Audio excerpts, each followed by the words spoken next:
Hello, welcome. My name is Jordan Taylor, and I'm going to be doing a presentation to show you the benefits and some of the how-tos for a Google tool called Google News. It's really powerful, but before we get into that, I wanted to show you the tool that I'm using to make this presentation. I decided to opt for doing a screencast. I think they're extremely helpful, especially when you're trying to explain the steps that someone needs to take and use to do mouse clicks around tools and around in their web browser. Uh, Being able to tell them where to click is one thing, being able to show them in real time as it's being explained where to click is another. So screencasts, I'm a big fan of them. And in order to create this screencast, I am using a tool called Open Broadcaster Software. This is an open source tool, which I'm also a fan of. Almost anything these days, if you have a pay program, you can find a competent version of open source software that can do the same thing for you. So this is completely open source, which means it's free also to download and install on your desktop or a laptop, wherever you want to do your screencast from. So once again, that's Open Broadcaster Software. You can see it up here, OBS Studio. It's very easy to use, but without too much information about that, let's get into the real tool that I want to show you, which is Google News. So a lot of people, I think, when they approach finding news on the internet is they go to some of their favorite news sites. They skim, they might have to click on different sections up top wherever news is displayed, but it's very cumbersome and very clunky, and it's much better to have a tool like Google News aggregate what you care about. Maybe you don't need to know what's going on with the Kardashians today. Instead, you want to know what some of the recent developments in, say, digital learning are. Uh, you can filter out all that noise and have the news that's important to you by using Google News. So how to do that? Here's the Google News landing page. And as you can see, it gives you some quick links, some top stories that are going on. Also gives you some options how you have these displayed when you're viewing it. You can have different views that come up with pictures. It's a little bit more pretty to look at, but I like to go a little bit minimalist and just look at the headline so I'm not distracted by all the cool looking pictures. So you have some options to do that. You can also have options to get editions from around the world. So the real power of this tool is to be able to use it to personalize the content you want to see. You have this button right here. If you click on personalize, it gives you all sorts of controls over what you actually see appear in your news feed. So right here, these are kind of some of their canned categories that they want you to be able to see. However, you can hide all these. So if you're not interested in sports, you can hide it over here.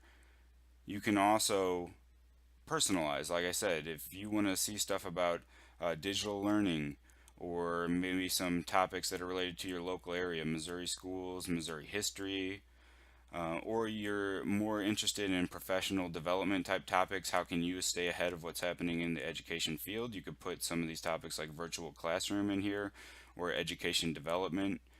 And then that way you get your own subsections based on what you programmed. So education stories, Missouri schools.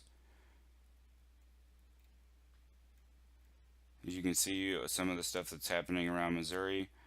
So it's pretty neat. You can click on some of these stories. For instance, there's a documentary on Route 66 that's airing on the 9 network.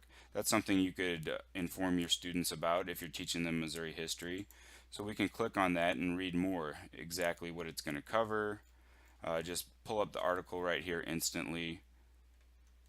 Makes it pretty handy to use this. And then you can just close that since it was in a different tab and keep going. Hey, what's the latest news in virtual classroom? Hey, there's some pretty neat stuff down here. All right, dissect a frog without the mess. That would be good for science teachers to be able to find out how this is being done. So you go and you're looking at some of this virtual reality stuff that they have. It's got the frog anatomy. They're using what looks like an iPad and some other VR technology. And then it goes on to explain other things that you can do. All right, going back there, now you can see how any topic that you're interested in you can throw in and it can get its own section. But there's a little bit more personalization that goes on with it. You can adjust your sources. So right here I did a search on some of the most popular news sites around the internet. This way you don't have to switch back from the Atlantic, the New York Times, CNN. You can program those all in here, and if you find some to be more valuable than others, you can bump those sources up to appear more often. Or let's say you're not as interested in local stories, but you do want to get some bigger national sites in here, you can bump those up to different degrees how often they'll show up in your feed. These same sliding tools up here for adjustment are under how often you see each different topic appear in your newsfeed. And you can change this from day to day with a simple slide of the ruler. Hey, I'm not interested in Missouri history, that's coming next quarter, so I'll rarely see that stuff. But let's say that there's something that you're really keen on keeping up to date with. Let's say, for instance, virtual classroom. I want that to come up. Hey, it's going to come up in my feed as one of the most prominent ones because I've slid the tool over here. But that's not good enough. I want to know as soon as a relevant story that I haven't read hits the news feed. You can go to this site, which is still interfacing with the news, but it's google.com/alerts. By just typing that into the URL field up here, you can customize alerts. So right here I can put in virtual classroom, and you see that it's pulling from news stories, but I can use more options to adjust that as well. How often I'm going to get these alerts, what the sources are.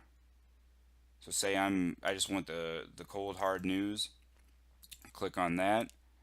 What language I want it in, any specificity I want to add to the region that shows up,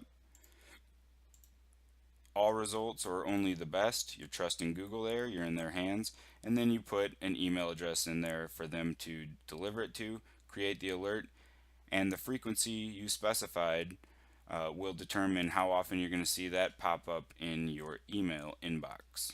Another recent topic that we covered in class was RSS feeds and RSS readers, and Google News has a way of interfacing with that as well. If you go all the way down to the bottom here, you can generate a URL that's going to be used to feed your RSS reader. So if you have different feeds and you want to just aggregate it even further and include Google News as just one component of the topics that you see every day, click on RSS right here. It's going to give you a unique URL. You just copy that and drop that into your RSS reader and follow the instructions that are meant for that particular tool. So quickly and easily we've seen how this is a powerful tool and how to set up a lot of the automation. But there's a really cool feature, and I feel like I saved the best for last. You'll see immediately how this is a great tool for a history teacher, but current events and past events as they're relevant to news can be used in a wide variety of subjects that are being taught in school. So here is the best for last. Go to www.news.google.com/newspapers. And this is a really cool archive search. You can go into the regular Google News tool and specify time periods to go back and search. But once you get past the date where you really started collecting documents on the internet, it starts to get a little sketchy. You get less results, or you just get current articles that are referring to events in the past. But with this newspaper search, you will get stuff from 100+ years ago. So the way we do that is by just pulling up this site, and then we can type something in. Say you're teaching about microbiology and you want to tell students about the polio epidemic. You can go back and search all sorts of old newspaper sources that talk about polio. So right here we got a hit from the Victoria Advocate, and this is coming from the March 30th, 1954 edition, and it pulled up a headline here: Polio vaccine experiment could spell end to disease. Kind of cool to look back into the days when it hadn't really been spelled out that the disease was completely eradicated, but you don't hear much about polio anymore. So you can drag and just basically scan the way you would have a long time ago using something like microfiche, but you have way more subject matter and material accessible to you than we ever had with microfiche.